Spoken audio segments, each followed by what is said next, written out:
Here we go. It's ready to start now. Great, thank you, Amen. Hello, everyone. Welcome to this third webinar in our Africa TESOL Decentring ELT webinar series. We have a total of 4 webinars, so this will be followed by the final one next Tuesday at the same time. We are sorry for the late start. This is Africa TESOL, and there are network problems across Africa, so we are still hoping that all our panelists and my co-moderator, Rita Bile from South Africa, would be joining. She was here at the beginning, but somehow the network broke and she's left. She was going to introduce this webinar and welcome you, but I would be a poor replacement at the moment, hoping that she would come back and lighten up things again. So welcome to webinar number 3 of our series. Last week on Tuesday, we focused on the role of teacher associations in decentering ELT, and we welcomed panelists from Kenya, Nepal, Chile, and India. Amol Patwat from India, who was also representing the Hornby Trust decentering team, started by explaining that the notion of decentering ELT involved some form of breaking away from the hegemony of externally driven ideas and expertise in ELT, and a move towards locally generated best practice that is contextually appropriate. He also argued that the center that has to be decentered is primarily Western assumptions and ideologies that tend to be considered models of ELT globally, with little or no consideration for local realities. To him, there is nothing like the best resource, best materials, or techniques for everyone in every place or every country or every individual teacher in the world. He mentioned, I think, if I remember well, that there was a political, economic, and social and cultural reasons. There were political, economic, and social, and even cultural reasons for promoting the decentering of ELT, so that more and more practitioners in local context could be empowered to develop further the practices that they are engaged in now, and which to an extent do succeed within their context.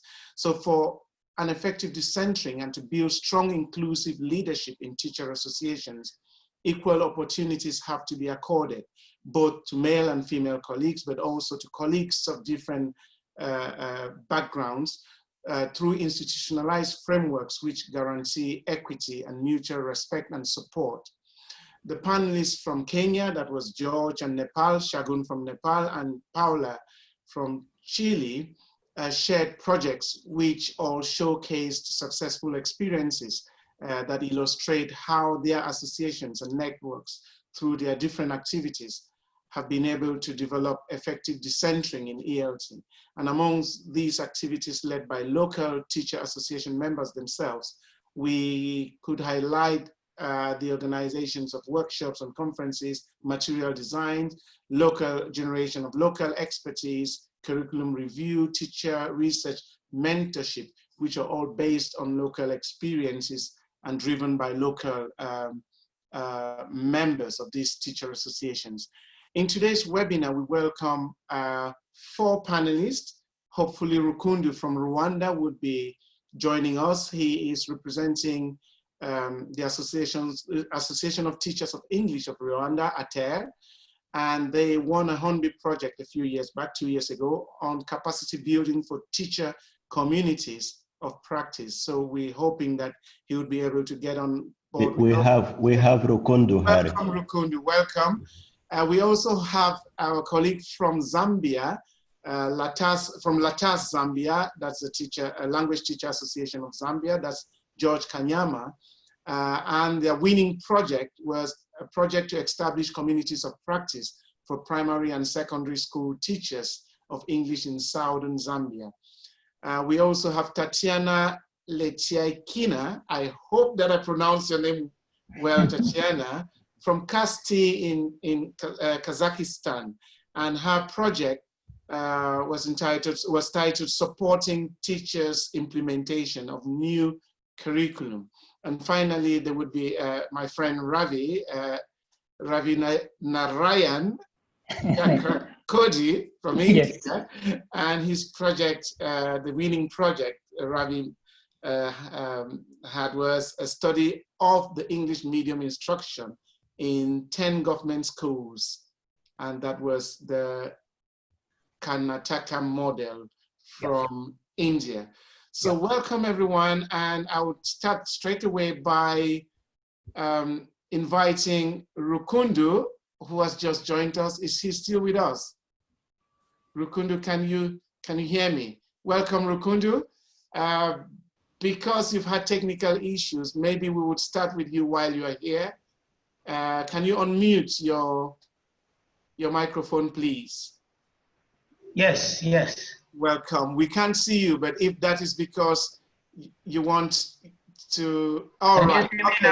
Now we can see you. Good to see you, my brother. Good to see you.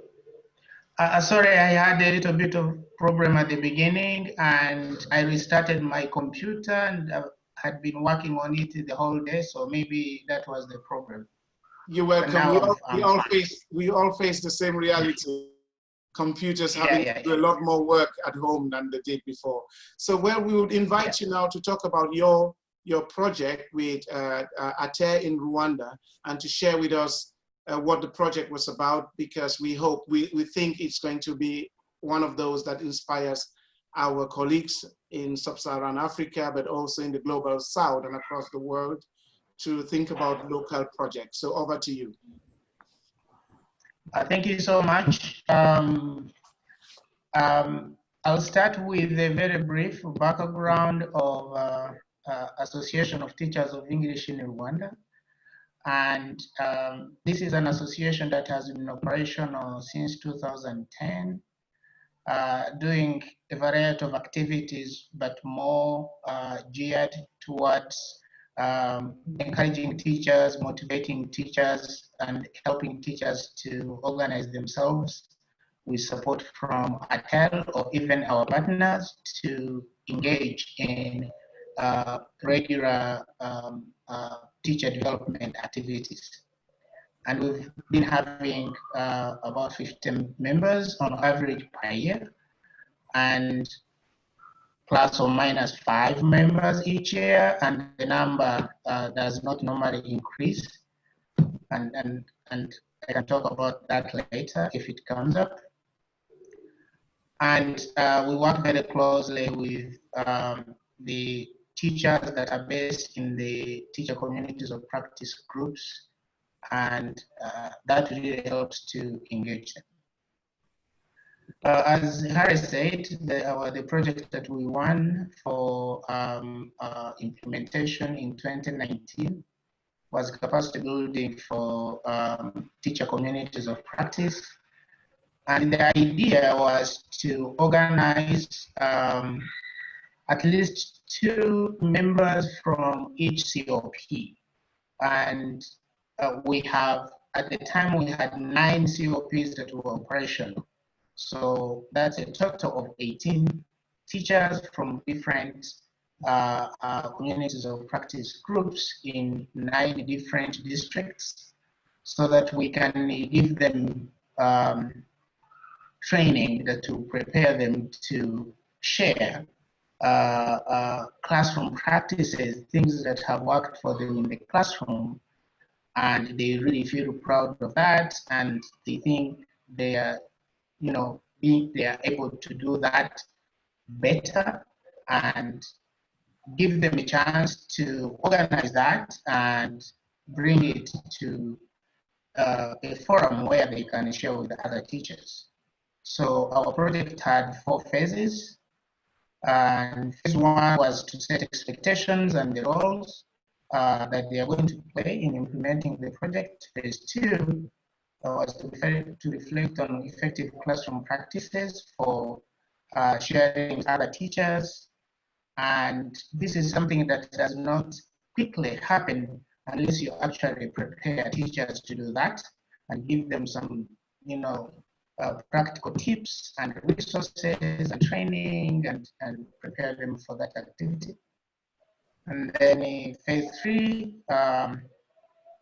we taught them how to organize classroom practices of their choice, things that they are really good at, so that they can be able to learn how to give a presentation in a conference style workshop, and then getting some feedback from people that have given presentations in conferences or conference style workshops before, and then get some feedback from these people.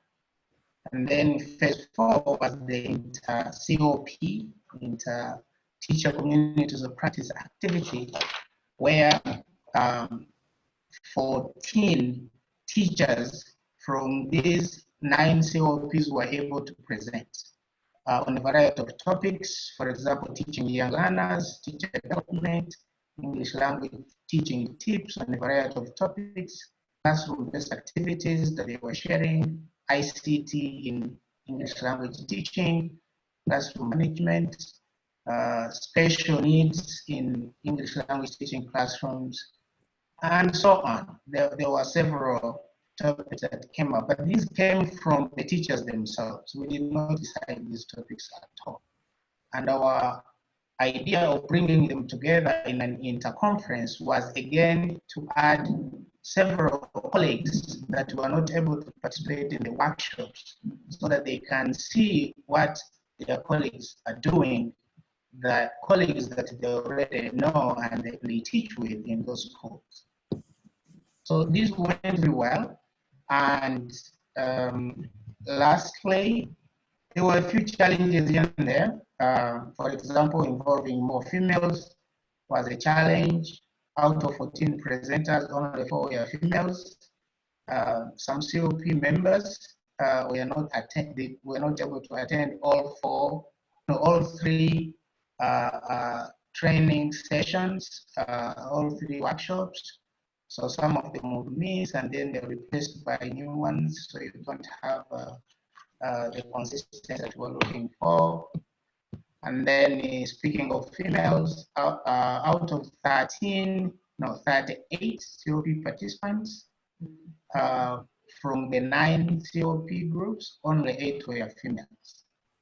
And then the other challenge we found was that teachers are already busy in their jobs, in their classrooms, so it's really difficult to set aside time for these kinds of activities, including doing these workshops on weekends, especially on Sundays and on Saturdays. And then lastly, finding members to work with us to design and implement CPD activities that are cascaded as a result of the trainings that they have received. So the project went really well, and like I said, we concluded it with an inter-COP conference, which went well. And if I may share the screen, just one slide, so that people can look at that.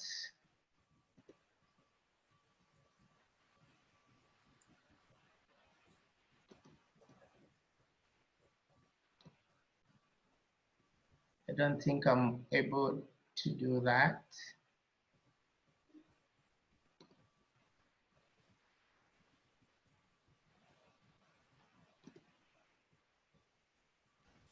Rukundo, you need to click on share screen.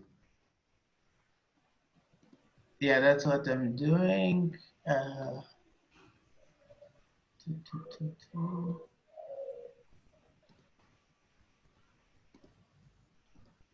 Okay, I think I'm going to have to do that later on.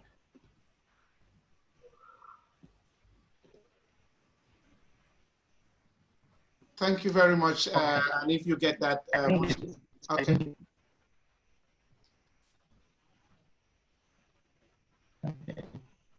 I think you are sharing me.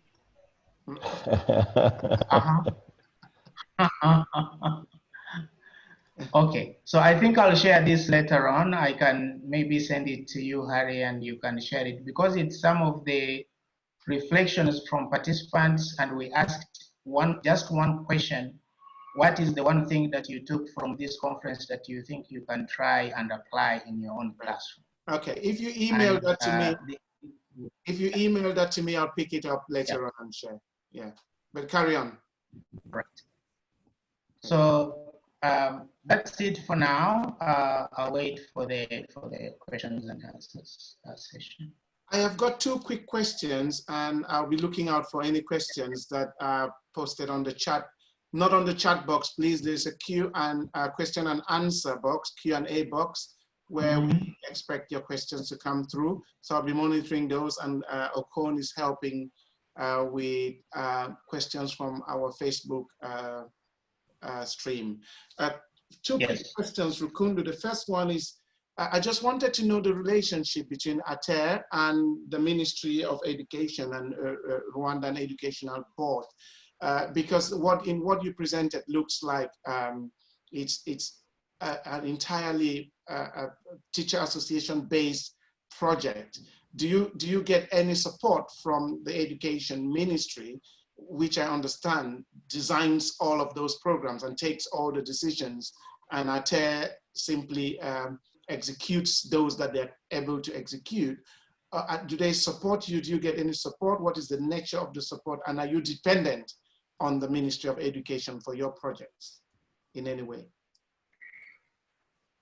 That's a good question. And what I can say is that the Rwanda Education Board and the Ministry of Education do not normally directly get involved in the work that non-profit organizations do, including professional associations like ATEL.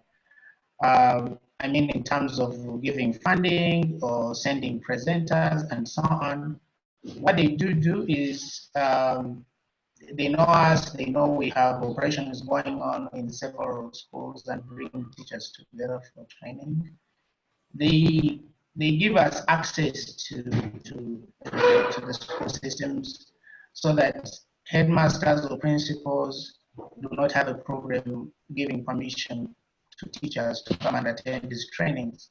And one of the things that came up during one of the workshops, phase 2, when they were starting to write presentation abstracts and drafting their PowerPoint slides and presentation outlines, was that the teachers the headmasters were getting more interested in working with the COP members to support their school-based professional development activities.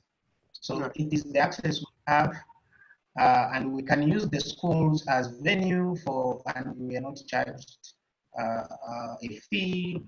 And then if a training happens to be on a work day, then you have principals or headmasters giving permission to the teachers to come and attend. Otherwise, we've invited PREP, and some of the events, I think they've attended only once. Okay.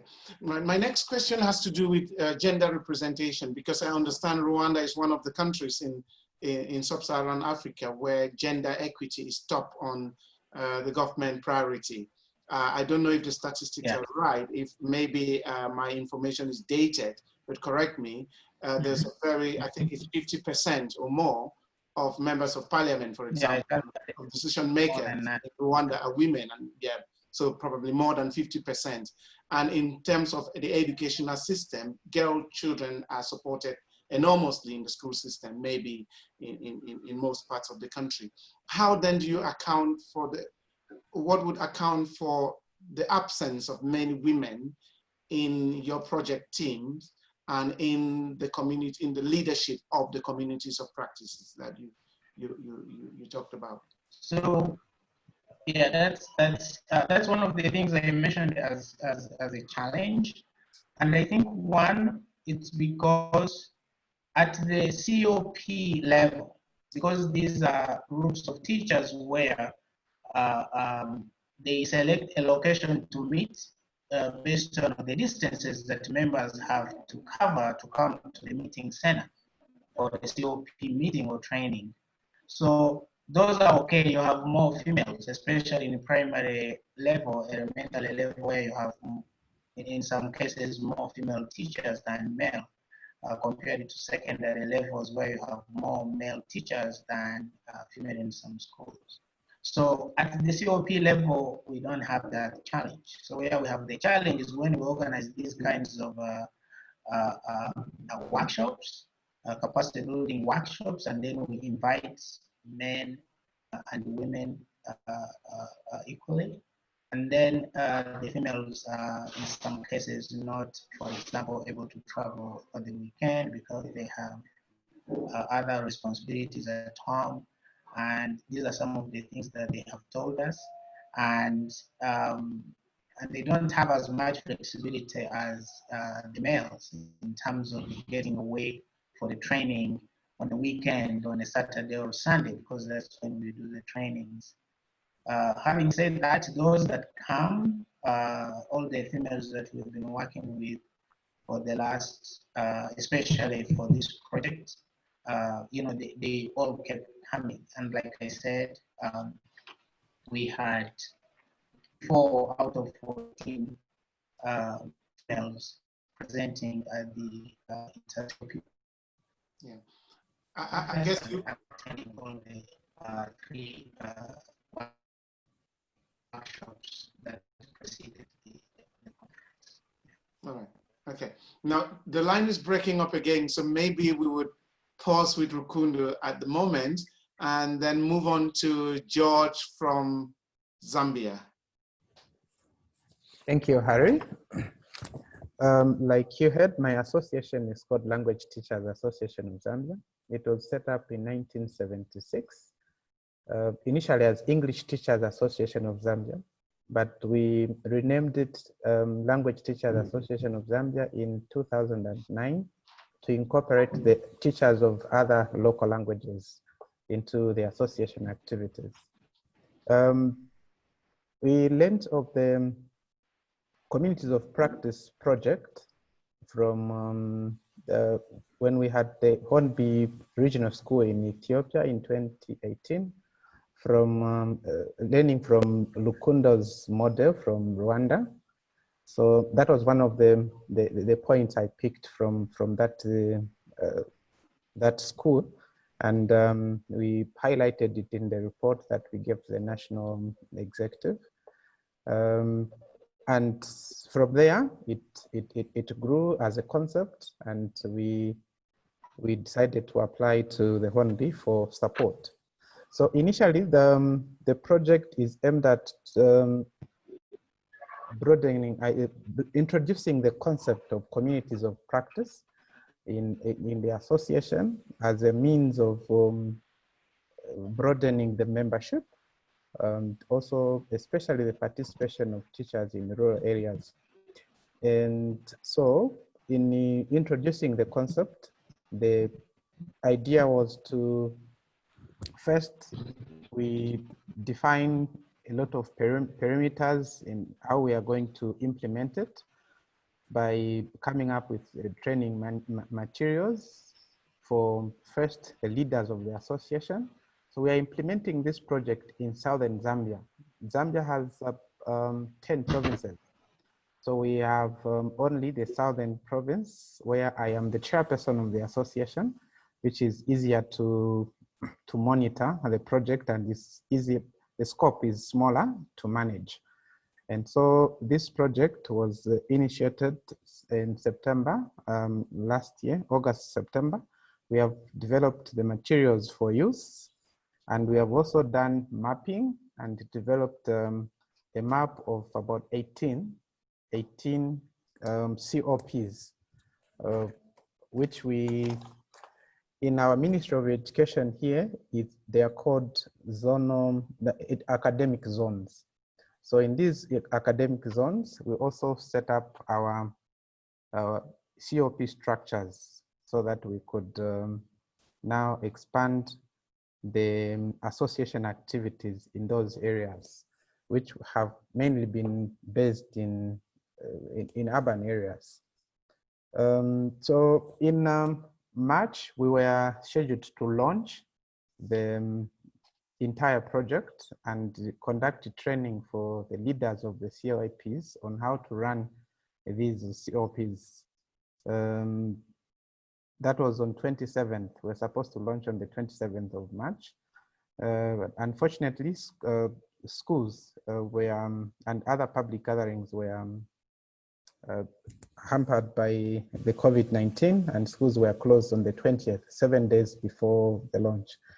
Since then, we have created a WhatsApp group. At least WhatsApp is easier for our members, the identified members of these structures, to try continue the conversation and re-strategize together what we would do next in order to have this project intensified. And that is what we have been doing. Recently, our schools opened on June 6th, and for examination classes, that is. And our Ministry of Education officials, I think, had a meeting last week to deliberate on the issue of large gatherings of teachers moving from one location to another for things like meetings, so that we can have guidelines to help us resume certain activities we were doing. So basically, that is our project, and we are implementing it in the district that has 18 zonal areas that we have targeted.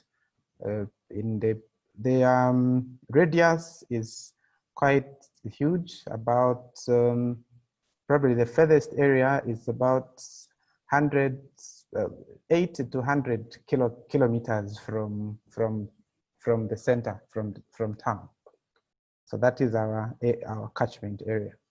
I think for now, I can pause there so that we can deal with the questions. Thank you, Harry.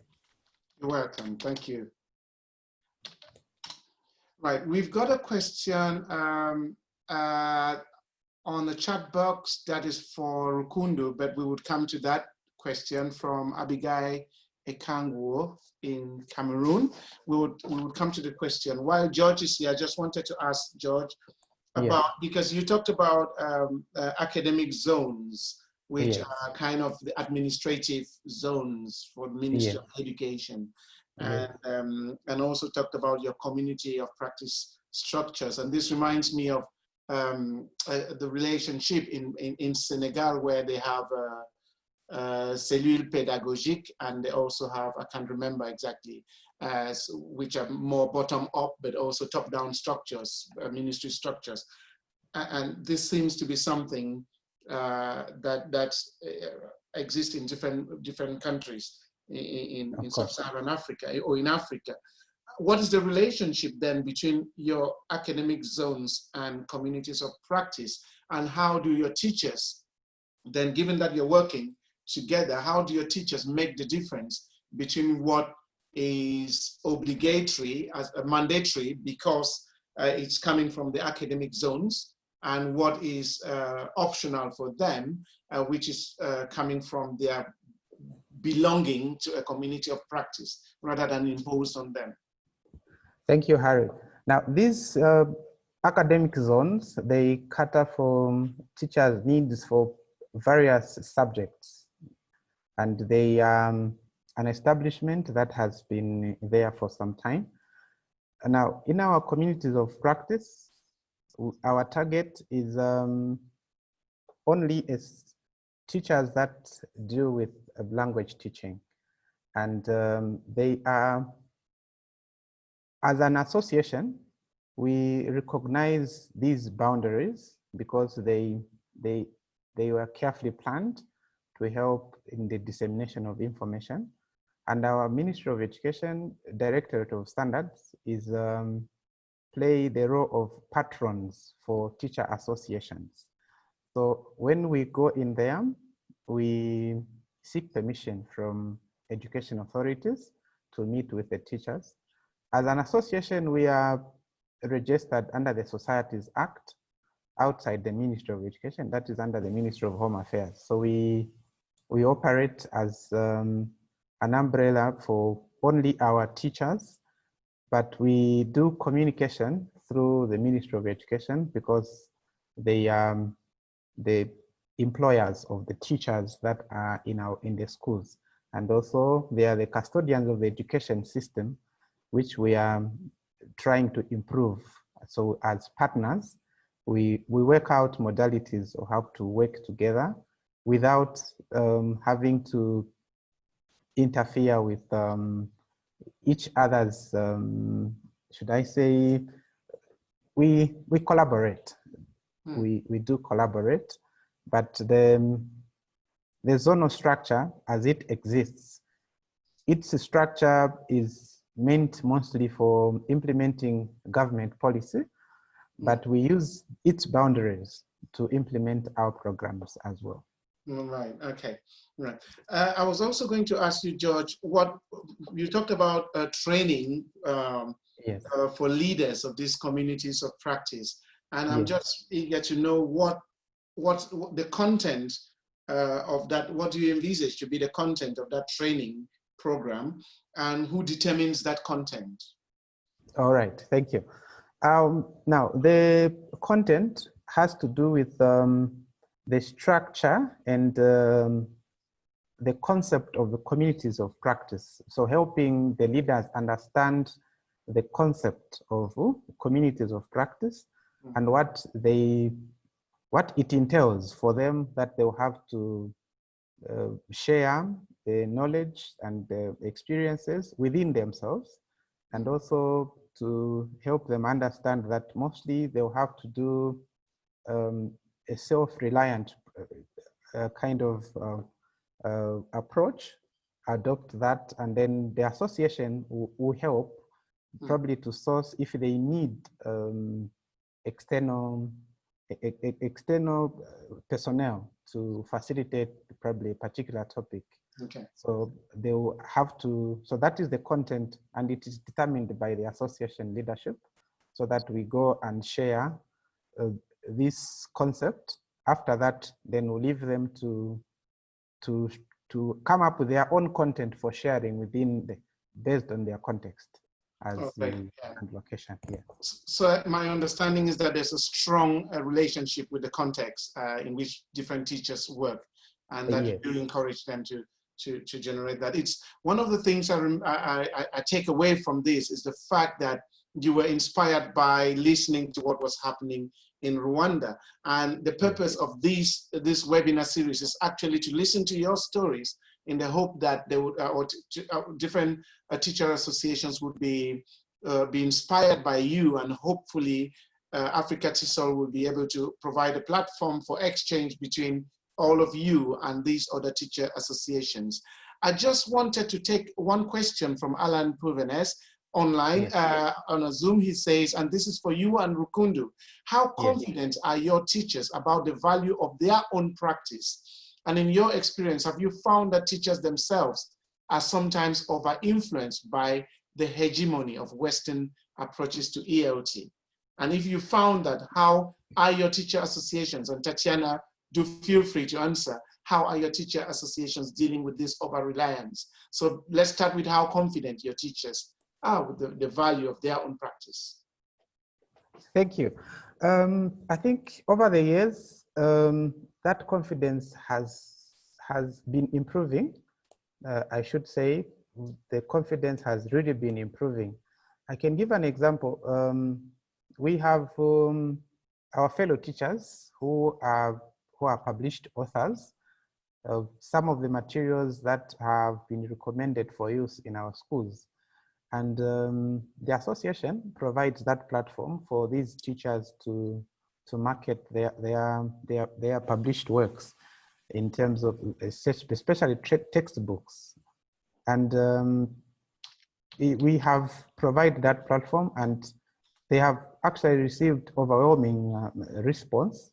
And people have really our teachers have really got hold of these materials to use in their classrooms, written by our very own teachers who are still practicing at the moment.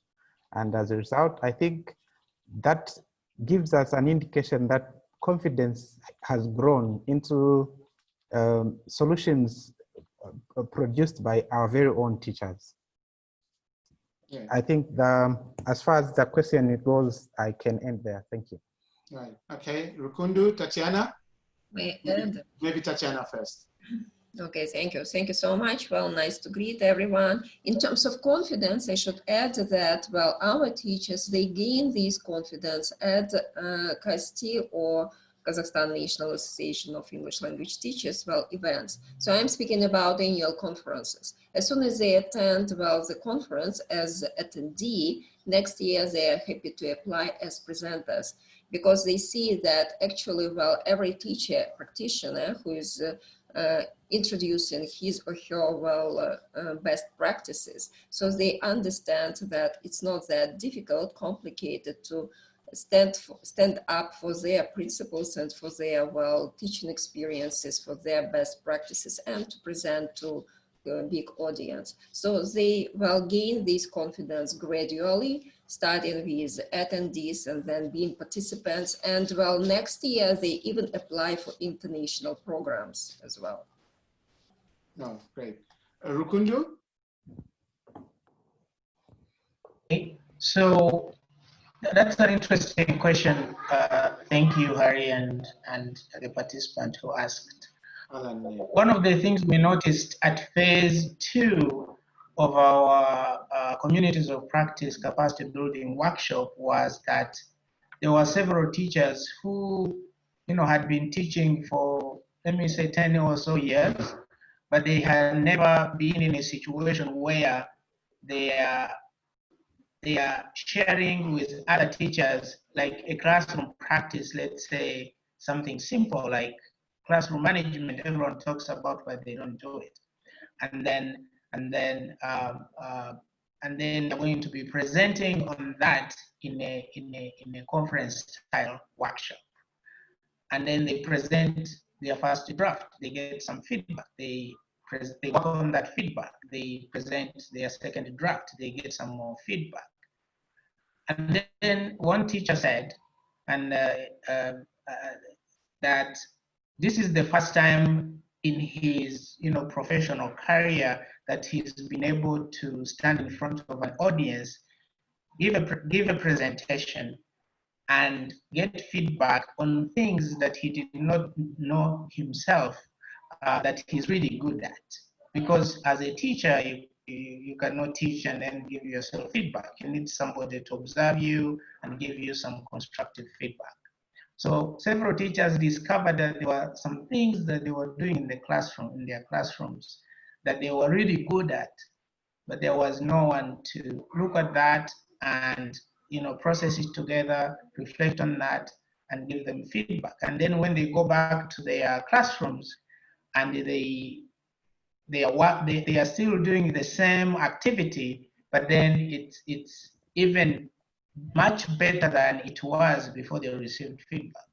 So it's unfortunate I was not able to share the slide, but if we have a chance to look at that, you will see some of the comments on being motivated, being inspired, and being and becoming more confident in terms of using English language as a medium of instruction, not only in the classroom but also sharing best practices in a workshop forum.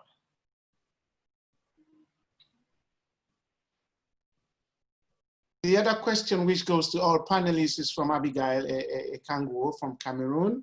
And she's asking particularly to you, Rukundu, how do you motivate colleagues to participate in the workshops you organize, given the fact that they are very busy during weekends? And that is if you're working during weekends. I don't know if George as well, what you're doing in Zambia is generally over weekends. Yeah. So thank you for that question. It's a good one also. So what we did when we were establishing the teacher communities of practice groups was to send at least 2 ATEL members to the location where the COP is going to be situated, and then we ask some of the teachers to talk to the other teachers in the neighborhood, in the neighboring school, so that they can come and attend the first meeting at least. And then we took some time and explained the benefits of networking, getting together as teachers who are in the same profession, and they have things that are going well in the classroom and challenges that they are facing. And most of these challenges that we listed, and we asked the question, who do you think is going to help you fix that? We almost always got no answers on who is going to give them the support. And then some of the teachers kept saying, you know, let's do this, let's do this, let's get together and find solutions for our own problems. And we've been able to visit all the 9 COPs, and then somehow you see like 3 or 4 people that are saying, you know, I agree with this and I want to continue to participate. And it's from this small group of those teachers where then you have like leaders naturally coming up, and they want to volunteer to come to these meetings over the weekend. One of the things we avoided, that I would encourage anyone to avoid, is to try to motivate them using some financial means, because that's not sustainable. But the moment they start to take ownership of their own development, and they see that as an opportunity not only to grow as a teacher, but also to be able to find other opportunities, because there are things that they are good at that other teachers are not. Right. Okay. Right. Thank you very much. We'll be looking to other questions. We've just had a question coming from Cameroon again, but maybe we just get on with Tatiana first, and then we can come back to the question from Dr. Gladys Forcho in Cameroon. So Tatiana, over to you. Thank you. Yes, thank you guys well for inviting this. And I got interested in this idea of decentering because, well, Kazakhstan realia, I guess, well, is similar to your realia as well. Having listened to Rukundo and George, I have found that there are so many similar things, well, within our context. Okay, hello from Kazakhstan, which is one of the stans in Central Asia, close to the Central Asia, but not to South Asia. And it might be different well, in terms of technology, because Kazakhstan is actually oil mining country. So, so there are some advantages and advances in terms of technological development. So, but first, before I start speaking about decentralizing or decentering, sorry. So let's identify the centers and the programs that are initiated by the state. So first of all, definitely it is Ministry of Education, which initiated, well, a few years ago, the upgraded co-curriculum, which is targeted at interactive student-centered teaching, which sounds really nice. And English language teachers particularly should be happy with this, but there is a huge but. So another center is professional development institutions that will arrange retraining programs for thousands of teachers across Kazakhstan, and billions of Kazakhstan tenge supported these very retraining programs. So, and these programs were developed with the help of Cambridge University experts or representatives, which again is and should be really good. But, well, unfortunately, it was a kind of spoiled in my point of view, because, well, so every of these retraining program finishes with a kind of assessment or test. So we are keen on these tests, which are mostly like, well, multiple choice, and which are based on theory or, again, rote and memorization of this or that aspect, which is not that good. And even Cambridge University, well, expert says, no, we wouldn't, well, participate in this type of assessment. We just deliver the materials and then do whatever you want to do. Well, and the third center, they are publishing houses. Macmillan, Cambridge University, Oxford University, and Express Publishing, which is established in Greek. So they have, well, they started publishing their textbooks in compliance with this very core curriculum. So which should be, again, good, because they reflect the context of Kazakhstan realia. So, but the huge but is that these programs, well, are initiated, well, with the first grade and the fifth grade. The fifth grade, you see that, well, students, they have huge gap between these expectations of these co-curriculum and goals and the student level, student English language level I'm speaking about. As for the first grade, well, it is expected that it should be fine to start the new upgraded co-curriculum with the primary school. But you see that, well, it's impossible to change the mindset of teachers overnight. It's impossible, well, to change and to implement all these interactive activities, well, just the next day after the training. We have to change the teachers' behavior and their mindset, and it takes time. It takes even years, but not just, well, just this or that training, I should say, because, well, having got this 20-year experience within this association, well, and more than 30 years of teaching experience, so I should say that it takes time of practicing and changing your behavior. And another one is, well, we should say, and we have to admit that teachers are the most conservative audience to train. Would you agree? Yes. So is it true to you, to your context as well, that it's really the most complicated audience to train are teachers? So it's much easier to work with learners because they are fresh mind, well, they are eager to learn something new and they are open to all these innovations. But as for teachers, he is the best and she knows better what to do with her students. Okay, this is the challenge for both, well, official training centers and non-official. I'm speaking about Teachers Association as well. So, well, having considered these, well,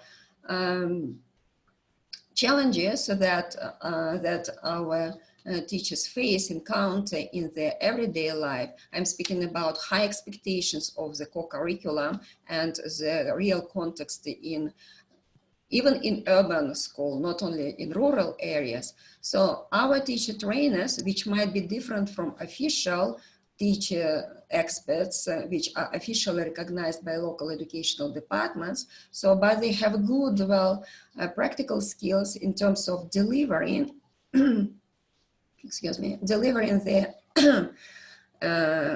experience to teachers. So they were happy to share with hands-on activities and ready to go, ready to implement activities.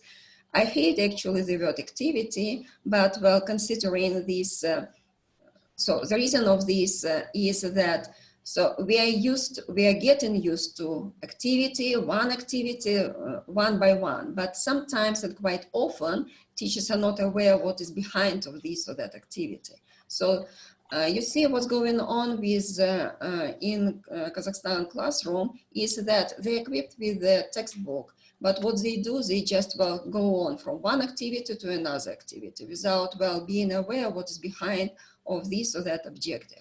So, and what is more, so even equipping, being equipped with textbook of new generation or smart boards, I'm speaking about interactive boards, they keep practicing teaching, reading and translation.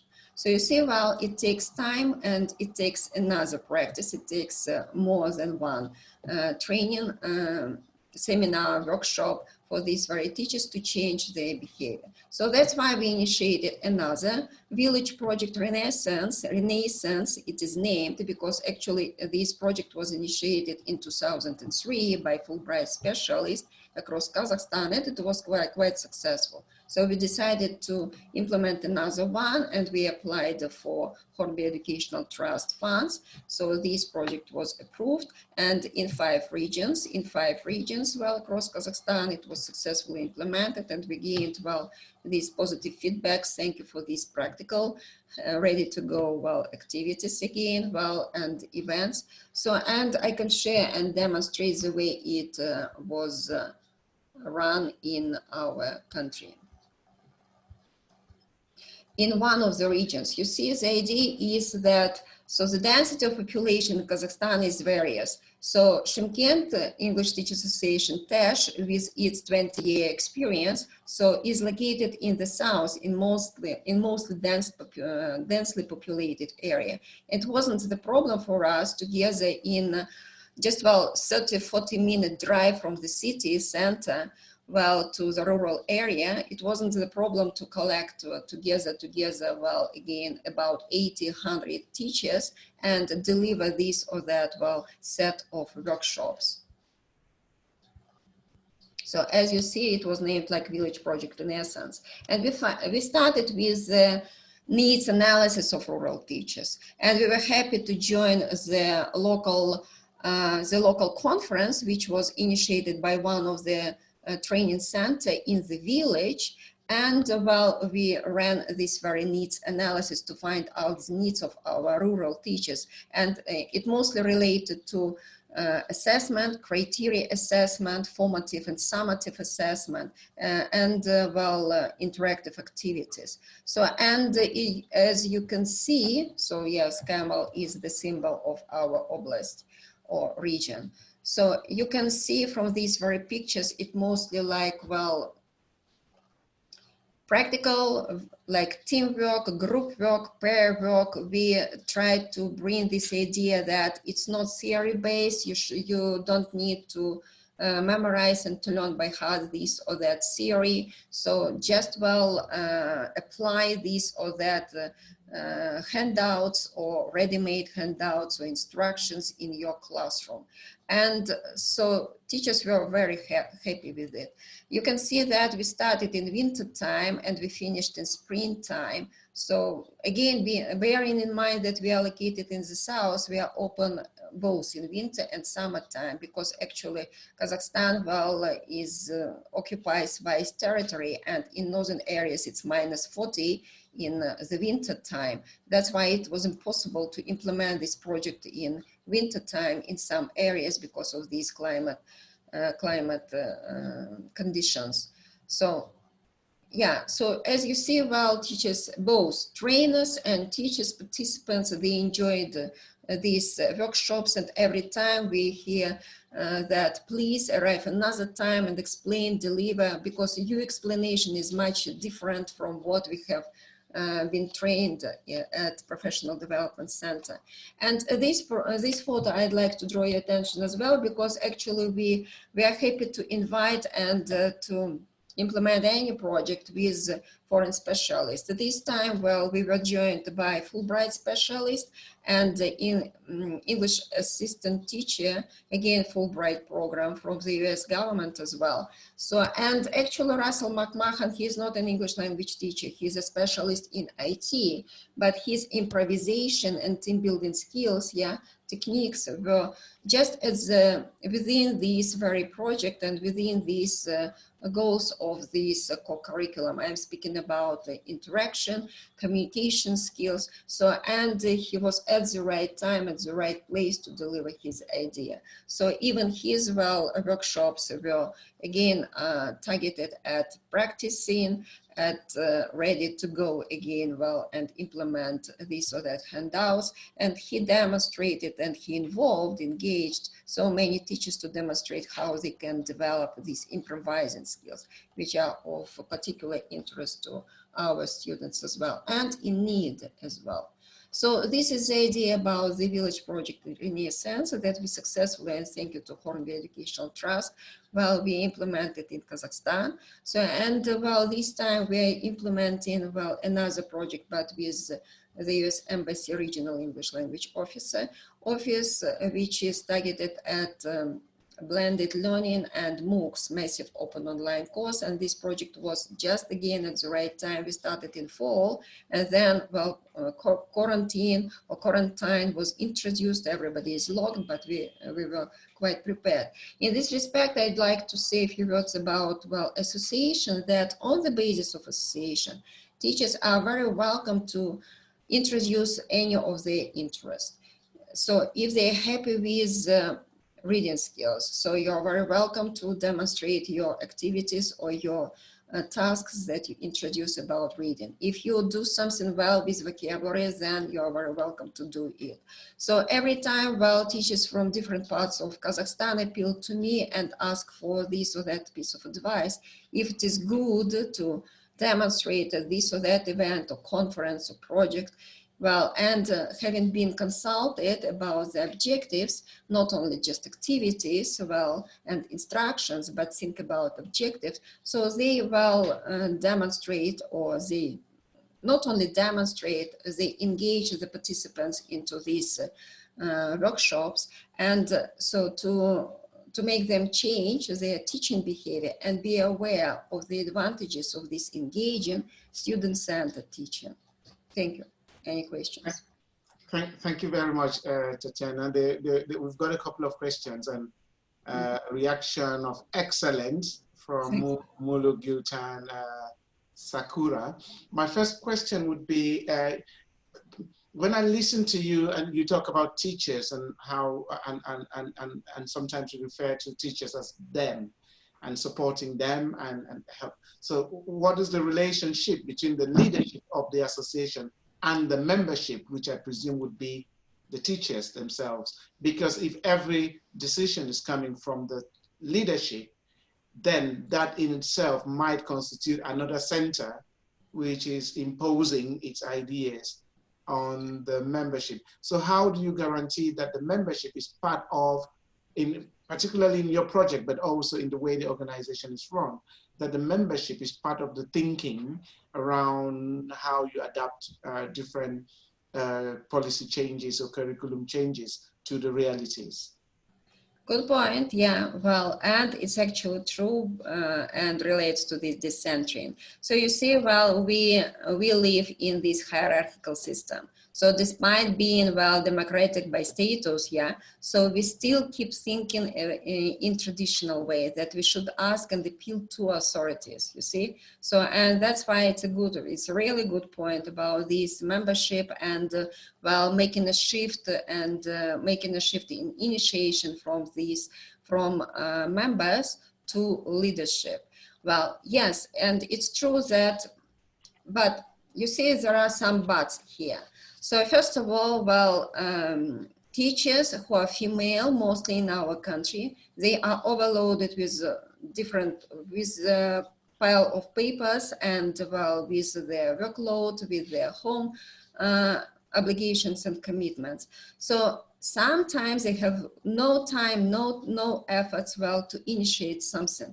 That's why, well, there is an idea, well, let's do something together. And if we gain support from members of different associations, because CASTIS actually unites different local associations which are scattered across the country. So if they support this idea, so then we follow this and we forward this project to other local chapters as well. So, and in terms of increasing the membership and inviting or engaging more people, so we share these projects on the web pages and websites, and again, WhatsApp works really well. So, and another good point is in terms of young generation, I'm speaking about, well, young student teachers and novice teachers, so who are eager, who are quite ambitious, and we very welcome their initiatives as well. Oh, great. Thanks very much. The other question I want to pick up is from our Facebook participant, Sayali Mahajan, who wants to know how you inspire shy students who are reluctant to take part in class activity. Now, I realize that this is related to classroom activities, but here we are talking more in relation to teacher associations and teachers and how they can empower their members to be active agents in developing best practice within their context. But of course, I think this question still brings to mind the important role of students who we know are important stakeholders. And this question came up last week as well. How are you ensuring then that students are part of the work you are doing? Because if your work is to improve teaching and learning, then the target, the end point, or the main customer, who is the student, needs to have some input. So how are you encouraging students, or how are you encouraging even your teachers to bring ideas from the students? How are students' voices heard in the thinking around your organizations and your projects? Yeah, well, actually, it's a good question because, well, our target audience is students, and we are happy to do something for them to satisfy their needs. Yes, there are some silent and shy students, but these times in the epoch of technology, it's not the problem to engage silent and shy students or embarrassed students. So because, well, we develop different blogs, we develop different forums. So, and this is the right opportunity for them to express themselves. Well, in terms of writing as well. And as for group work, so we are happy in terms of the student number in the classroom. So since the Soviet time, yeah, well, the classroom is split into 3 groups. The classroom I'm speaking about 40-45 students. So this number is split in 3, okay, this time in 2 groups. So maximum 20-25, okay, students we've got in the classroom. So that's why it's not the problem for teacher to divide them into groups, into pairs, well, and arrange some activities for these shy and silent students. And believe me, they initiate really nice and creative ideas, innovative ideas, different from typical that we are used to and we expect from our students to produce while doing this or that project. That's why, well, in Kazakhstan, it's not a problem to, if a teacher is interested in developing the communication skills and thinking skills of every of her student, I say, so not his student. So then, well, there are plenty of opportunities for them to achieve this result. Great, okay. An earlier question before we move on to Ravi, and I guess this question would be for the 3 of you, well, particularly the 2 speakers who talked about communities of practice. And Dr. Gladys Forcher just wanted to know how communities of practice are different from regional branches or provincial chapters of national teacher associations. Rukundu and George? Yes, let me go first. Thank you, Harry, and thank you, Dr. Fucho, for the question. On our structure as an association, we have the national executive, the provincial executive, and we have the district executive. And that is, those are the levels of our structure. The communities of practice that we have set up, they are the initiative of our provincial executive to try and expand the interaction from just the district level to the even more local area. It's like in a ward, it's sort of interaction for the teachers, so that we have more local problems and solutions than what we only have at district level, which is a larger scale than we already have at the moment. So they are different from the structures that we have as an association. They are smaller units that we are trying to develop. Okay. Thank you. Okay, Rukundu? So one of the things that George mentioned that relates to our communities of practice structure is smaller. So in Rwanda, we have geographical boundaries in terms of sectors, and in each sector, maybe you have about 6 or 7 basic education schools, public schools, and they're not so far from each other.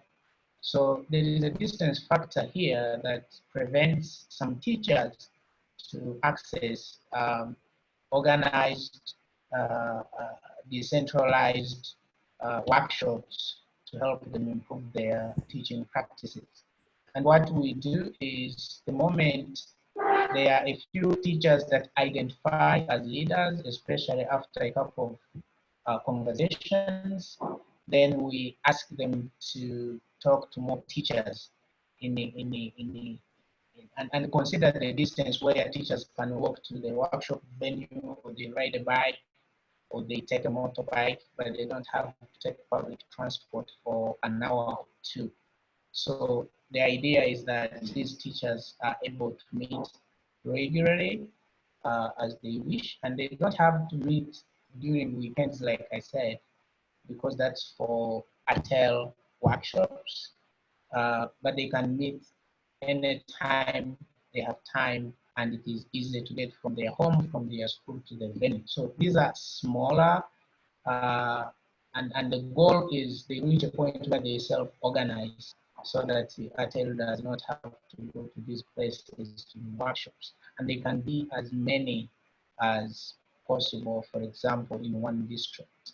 And then it's for us to create, if I may, like a pool of as many teachers as possible, so that when we have an annual conference or an inter-communities or practice conference, then we have people that are coming to these conferences to present, to learn, to share from each other. And ideally, maybe they've met before, because that's the whole point of networking. So we try to decentralize the process rather than having bigger areas of separation as in regional or their regional groups. Right. Thank you very much. Our final speaker is going to be a bit unusual from the other speakers we've had in the last two webinars and this one, in the sense that his project is not tied to a teacher association like the other ones. So Ravi, can you talk to us about your project on English medium education in primary schools in your part of India, please? Yeah. Yes, Harry, thank you for the opportunity, and good evening, Africa TESOL. This is actually my first presentation as part of Africa TESOL Decentring webinar series. So I'm really, really happy to be part of this event. So let me begin my talk with a short video. Can I do that? Carry on. Yes.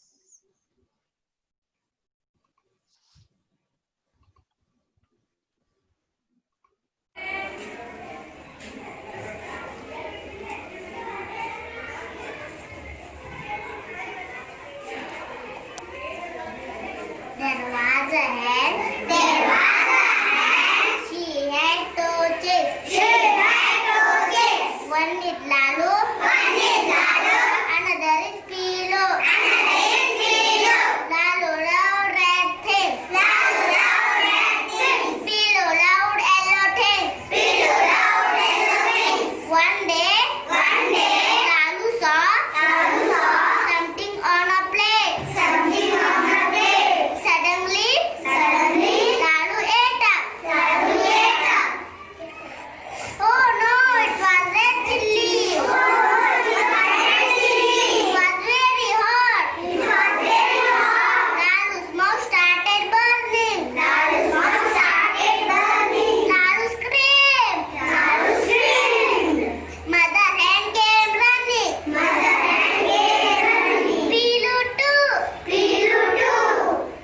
Pilu said, I will something for you. Pilu brought yellow laddu. Lalu gobbled and ate up. Mother hen and Lalu kissed a Pilu. All right. Okay, all right, yes. So he is a grade 1 child, aged 6 years. Oh, sorry. One second. With Grammarly, you can find really good, perfect words that make your writing sharp. I'll just stop the video one second. Yeah, Grammarly has a way of imposing itself, so that's fine, don't worry, take your time. Sorry. Yes. This good. Yes. So let me come back. Okay. I think the noise has gone, you're fine now. All right, yeah, thank you. Yes. So that was grade 1, and the child who was telling the story is studying in an English medium section. I mean, you wouldn't have seen this a year before. Like, this is happening because the government has introduced English as a medium of instruction from grade 1 in government schools from June 2019. So it's almost a year now since Karnataka state implemented English as a medium of instruction in 1,000 government schools, first of its kind in this part of India. So this is actually done on a pilot basis in the first year. Now this year they're going to extend this project and add another 1,000 government schools into English medium. The good thing is that they have retained the mother tongue medium sections. So it's not replacing mother tongue medium schools. So we have both L1 medium, mother tongue medium section, and L2, English medium sections in the same school. So parents are given the choice. That is one good thing. And then this video does not represent all the children, all the English medium sections. This is a random selection. So before I say anything about the implementation or the success of this pilot project, I'd like to give you the background. See, in India, this education scenario is very complex. Like, we have elite private English medium schools, low budget private English medium schools, and we also have under-resourced government schools. So there is a huge gap between private and so-called public schools or government schools. So there is high pressure on the government to bridge this gap. So politicians are under pressure, officials are under pressure to bridge the gap, to make English medium accessible to children who come from economically poor backgrounds. So they think, I mean, the feeling is that if they change the medium of instruction, they can bridge the gap and give equal access to children coming from marginalized sections of the society. That itself is questionable. All right, so can we do this by just changing the medium of instruction? And then second thing is that, so one is this social issue to bring social equity. English was introduced as the medium in government schools as well. So why should the argument is, why should poor children be denied of opportunities to study in English medium? Okay? When children of rich people can pay so much of money, when they can study in private schools, get access to English medium, why not poor children? So that was the argument made by ministers, including the bureaucrats. All right, so there were huge discussions, there were debates in the social media and newspapers favoring this and opposing this. Many linguists, writers opposed the government's move. They quoted research studies, and then they said this is not going to help children in any way. In any case, government went ahead and introduced English as a medium in 1,000 schools. And then we at the Regional Institute of English, this is a teacher training organization which trains teachers in the southern part of India. So we had to rope in, we had to train master trainers, and then who would in turn train teachers at the district level. So this was a cascade kind of training model that we followed. We collaborated with a non-governmental organization, with a reputed university in the state, and we helped the government in implementing the project. Though there were differences of opinion among us, we thought we should support the government in this new initiative, because we also thought this is the way forward. Like, the other reason is that many government schools were being shut because of low admissions. I think this is a hard reality we all need to keep in mind. 2,000 to 3,000 government schools were closed down just because there were no takers, no students. So this is again a huge issue. So in order English medium was thought to be a savior it's going to save government schools, save teachers' jobs. So that was another argument made in favor of English medium. So when we introduced EMI in these 1,000 government schools, there were of course challenges in the sense which school should we select. There are 46,000 government schools. So how to select 1,000 schools for this pilot project? First question. Second question, how to select teachers? Should we conduct a test or should we select teachers from the same school, train them up? Second important question. And then questions about resources. What textbooks should we use? Should we use centralized course books? We have course books coming from the central government, like NCERT, National Council of Educational Research and Training. We also have local state books. So there was a debate about which textbooks to be used. So we were able to resolve all this and then think of a 15-day training for teachers who would impart English medium education in these 1,000 schools.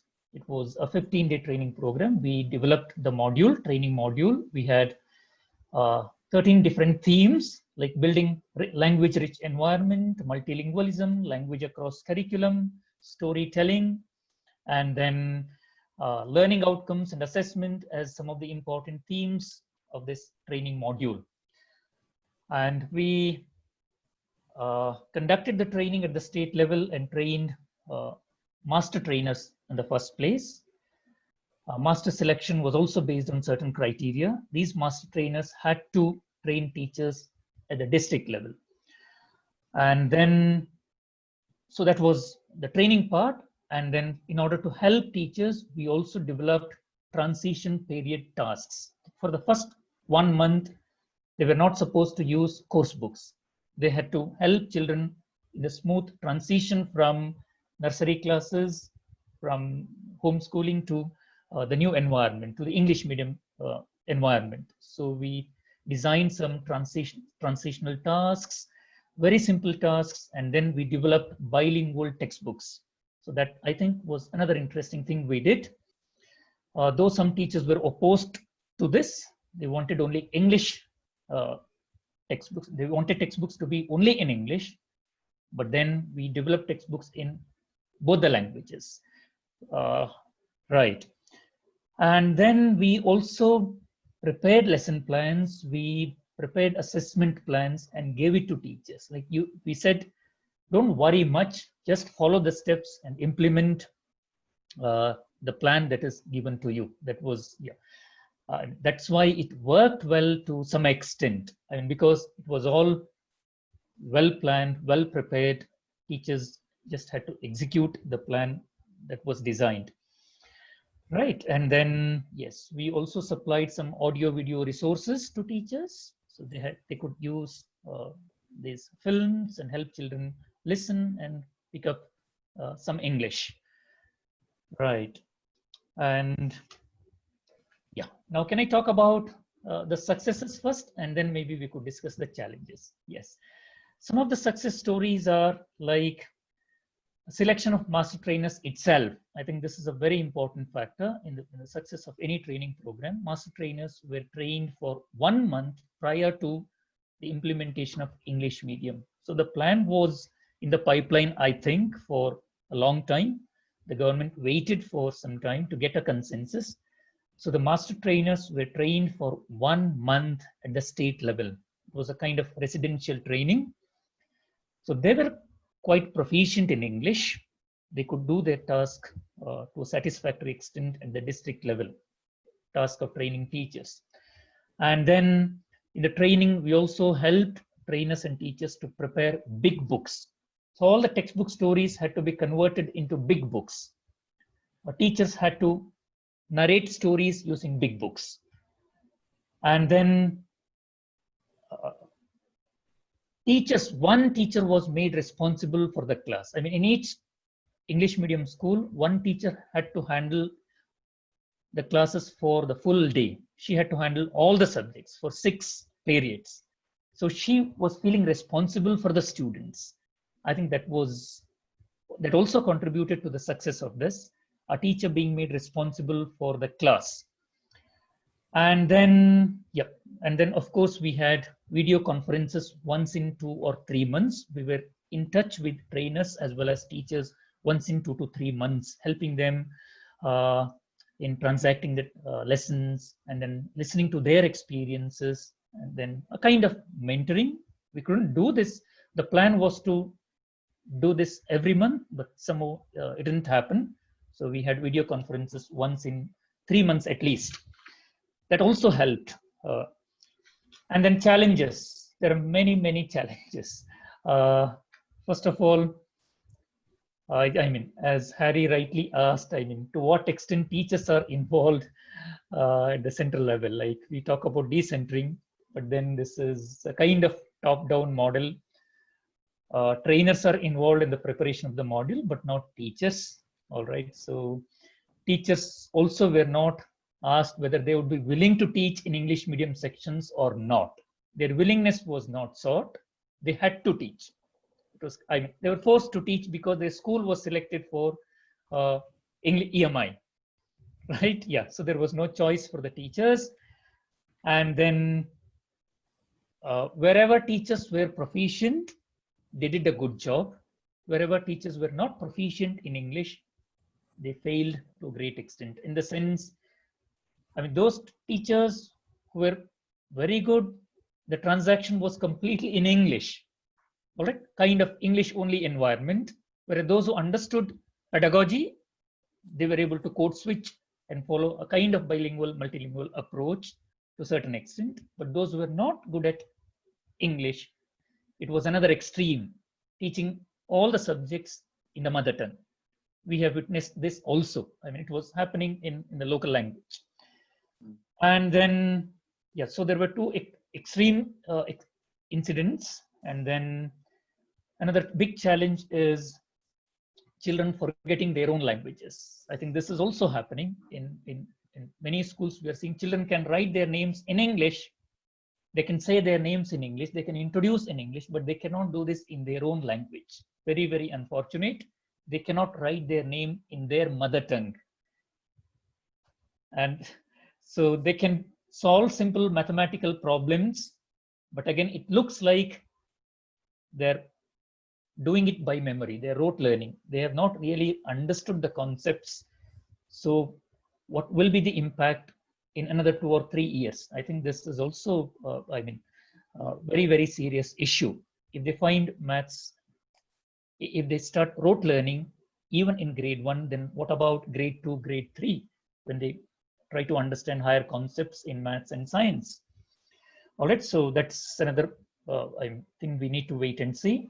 And then teachers are not documenting their experiences. Like they have the lesson plans, they have everything ready. They're putting hard efforts. They're all excited about this, but they're not documenting anything. Maybe they all depend on their memories. Yeah, they can share their experiences from their memories, but they're not writing it out. Okay, so I thought documenting, if we can do that, it will be great. And sustaining this initiative, I think, is a very big challenge. Now the government is adding another 1,000 schools this year, maybe another 1,000 next year. So we don't know what the plan is, but how to sustain this. We don't have qualified teachers. We don't have teachers, first of all, in government schools. There is a severe shortage of teachers, and then shortage of qualified teachers.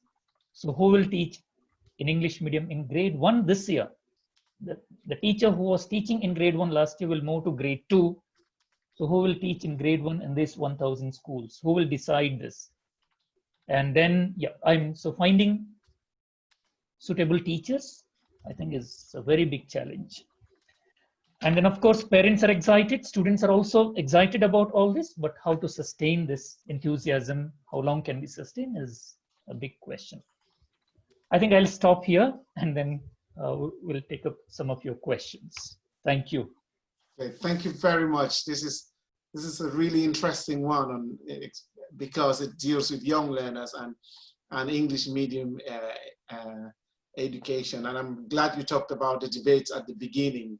And yeah, you probably know my position on things like that. But when the government says they want to do it, language policies are often not driven by linguistic considerations. often mainly by political considerations. Fair enough. And I think you've done a really good job in saving the students somehow. But there were some questions that came up, which I think would be great for you to respond to. And these come from Katerina Kiniotu. I hope I've not slaughtered your name. Now, the question is in the Karnataka EMI project, where the teachers trained in conducting classroom research, and how, if they were, how did practice feed back to the project design itself? I think classroom research is a faraway thing. I mean, research, we can't really talk about doing classroom research in grade 1. That is, I mean, far beyond teachers thinking, I think, at the primary level. So whereas, I mean, only we trainers and educators can think of researching these initiatives. So what we did was, I mean, we documented everything, training programs, and then we interviewed master trainers, and then we did classroom observations, interviewed teachers, spoke to students. So we had a research design, and we were able to document everything. And then that's why I selected only 10 schools for this study. Though it was implemented in 1,000 schools, teachers unfortunately are not this, I mean, it'll be a very good thing to research their own classrooms, but unfortunately, I mean, it will take a long time to help teachers do classroom research. So we mainly depend on the master trainers for inputs, for data. We involve them in the project and do research studies. Did I answer that question, Hari? Yeah, well, I think you did. The next question was that you mentioned that teachers were asked to implement lesson plans designed centrally. Is that not a story of centering rather than decentering? What about teachers' agency? That's right. Yeah, that's a good question. So we thought, since this is a new thing for teachers, course books themselves were a bit tough. So they had to understand the course books, and then they had to design lesson plans. So we thought we would scaffold, we would give them some support. So these plans were given not initially, after 6 months, in fact. Initially they tried, then during video conferences, we realized they need a lot of support. 15-day training was not enough actually. So they needed more help. So we thought we would write lesson plans involving teachers, of course. So it's not just a few of us writing lesson plans, involving them, involving trainers, and then helping them in successfully implementing the textbook content, course book content. Yeah, that was the idea. But maybe we will not do this for the next year. We will not do this, yes. Okay. Melanie Kikishi asked how, that was from Facebook, I think, how we can encourage teachers to actively take part in these programs and not depend on trainers for their lesson plans. Yeah, I think, yes, they will. One important thing is they have to develop their own communicative ability, their language proficiency, which I'm sure they will do. If they fail first year, maybe they will learn lessons from their own experience, and they will try to develop their language skills. They'll try to improve their classroom pedagogy. I think they have to depend on themselves, or we have cluster level meetings, and we don't have a good mentoring model. But if they can find a good mentor and then discuss, or teacher association, for example, I think this is where teacher association groups can help teachers in conducting workshops and designing teacher development activities. I think that is a way forward, mentoring these teachers. And that just brings me to the next question. How are you working with the local teacher? Because we noted that your project is not attached to any teacher association. Are there any plans on the way to get some kind of endorsement and support from a local teacher association? Yeah, that's a good question. But again, I don't know how far the department, the government will encourage us to take help from teacher associations. These are mainly, I mean, these are not academic in nature. So I don't know to what extent it will be successful because their priorities are slightly different. Teacher associations, yes, not very much into academics. So we need to actually sit with association members and then maybe conduct workshops for teacher association members themselves and think of their priorities and then have a proper plan. So I'm not sure about it actually. Yeah, but that's an interesting point you're raising, because in many contexts, as we know, the governments make these technical mistakes, uninformed decisions, and teacher associations are often the groups, the organizations that come in to try and fix the problem.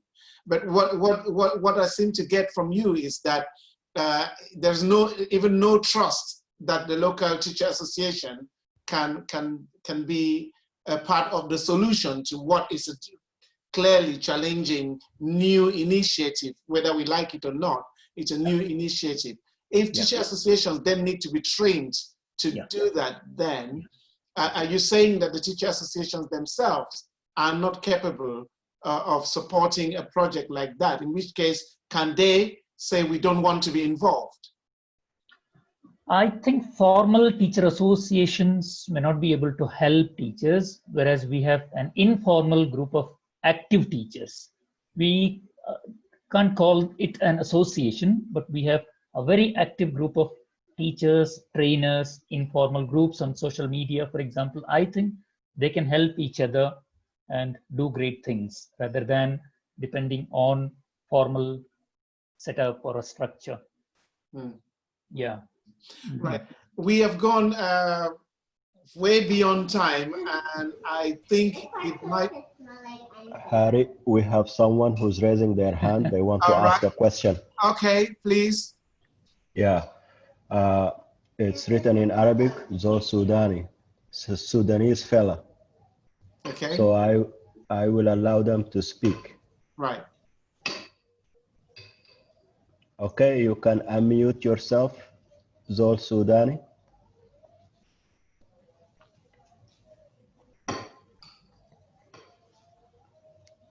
Hello? Zol Sudani, are you there? You can unmute yourself and ask your question or make your comment.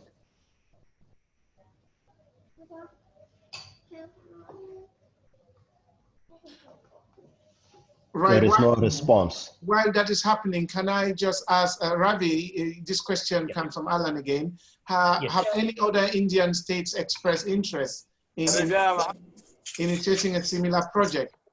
Or are they watching and waiting to see your results? It looks like we've got the other person, the speaker from Sudan. So Ravi, just hold on, yeah. Yes, please, we are listening to you.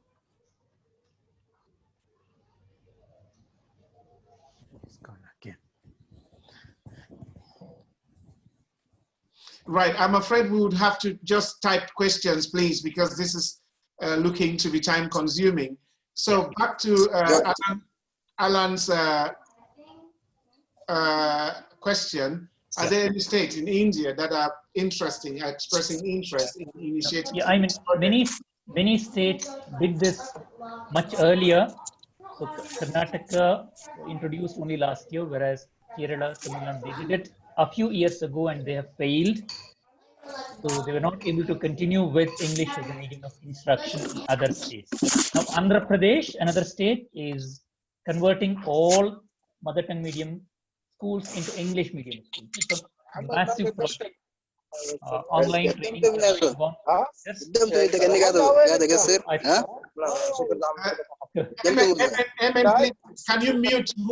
you help us mute whoever is talking? Please. Yes. So many states have already done this. They've implemented EMI. They were not successful, but they have retained both English and mother tongue medium sections. Now, Andhra Pradesh, another state in South India, they're taking up a massive project where all government schools will be converted into English mediums, 40,000 schools. So we'll have to wait and see what is going to happen in Andhra Pradesh. Yeah. Right? Yeah. Yeah. I know I'm aware of one state which invited me and my colleague at Leeds to support the project in February, and That's right. we're told that it's already been implemented, but unfortunately, yeah. Sorry, we are still having this intruding sound. Right. Okay. So maybe we'll hold it. I'll just have a roundup now. 1 word, 30 seconds for each of our panelists before I give you a final thank you and goodbye to our participants. So can we just start with Rukundo? What message do you think we can take away? Our other teacher associations that are looking to developing their own projects, what message do you think, what's the key message from your experience, your key advice to teacher associations looking to develop projects that empower their members and their local and generate local expertise for their communities? Yeah. Yeah, thank you, Harry. For me, I think it's really important that we find ways to motivate, to inspire teachers that we connect with in smaller groups for self-organized, capacity building, or even projects like our colleague, the last colleague presented, so that they are taking ownership of their own development and they are coming to these workshops to share and learn something rather than, going there for some other kind of benefit, whether it's directly mentioned by them or, pretending to be attending this. I think if we don't reach that point where they are really motivated and inspired to take ownership of that process, then I do not see teachers benefiting from the support that we give them, even when we make it on a regular basis. And I want to thank you all for your attention and for Africa TESOL to invite us to this webinar. Thank you.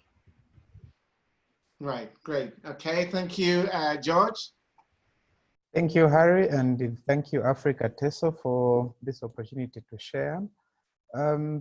My point would be that, while these initiatives are there for us to develop professionally as teachers, the motivation should come from ourselves as teachers. We must have the desire to develop as professionals. And when such initiatives are availed to us, we need to embrace them so that we are weaned from over-dependence from the West in terms of pedagogy, even in terms of materials that we use to teach our learners, because our contexts are different from what is obtaining in Western countries and other countries.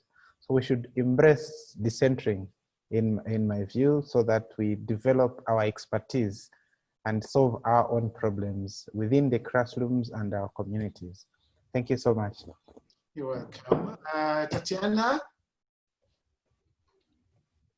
Yes, thank you again. Well, and one advantage that I should mention about the Teacher Association is their mobility. So thanks to being non-official organization, we are keen to respond to the current situation, to the current needs of our members and local teachers. So without this huge work that is expected to be done on behalf of the Ministry of Education or other official organizations as well. So, and teacher trainers and just leaders or those who would love to present their story, so they are very welcome to do on the basis of and on behalf of the Teachers Association. So this is the point to Ravini Rian, yeah. So there should be a really good point to cooperate with the association and to outreach the most number of teachers. Thank you. And Ravi, you got that message from Tatiana. Who spoke my mind? Right, yeah. Yeah, the last word from you. I think, yeah, thank you. I think at least in Karnataka, English medium is, I think, maybe a way forward. So we should see how best we can support teachers in implementing EMI in their schools, and teacher associations have a greater role to play, certainly. So we need to empower teacher association and then provide them professional development opportunities, and they should be more academic bodies. So I think, yeah, they have a very important role to play in future, at least. Thank you, Harry. And thank all of you. Thank you, Rukundo. Thank you, George. Thank you, Tatiana, Ravi, for giving up your time to share your experiences and your projects with us. And thank you for responding to all questions. We didn't have lots of outstanding questions. We can't possibly take all, but thank you so much. Next week, from 4 p.m. GMT to 5:30 p.m. GMT, we would be here again. It's the same Zoom link, and you can find that on the Africa TESOL website. We would also be live streaming on Facebook, and that would be the fourth and final webinar of the Africa TESOL Decentring ELT webinar series, supported by the Hornby Trust. And our panelists would be Harriet Ndikum from Camelta, Cameroon, Marie-Laura Gracia from Apiba, Argentina, and Rabea Habib from Belta in Bangladesh, a very truly international panel again, and Martin Weddell will be representing the Hornby Trust. Please make it a date next week, because there is going to be an important announcement at the end of that webinar. We would look forward to having you. Thank you all participants, and see you again next Tuesday. Bye-bye. Bye-bye. Thank you, Harry. Thank you, everyone. Bye-bye. And before, yeah, just one thing I forgot, please, you can find the recording of this session on the Africa TESOL Facebook Live, because it's live there. And you can also find it on the Africa TESOL YouTube channel. So please, if there were parts of this that you want to listen to again, or if you have colleagues who did not follow and you want to encourage them to listen and share their experiences and thoughts, please point them to our YouTube channel and our Facebook page, and we encourage ongoing conversation there. Thank you. Thank you. Bye-bye. Everyone. Bye, everyone. Thank you.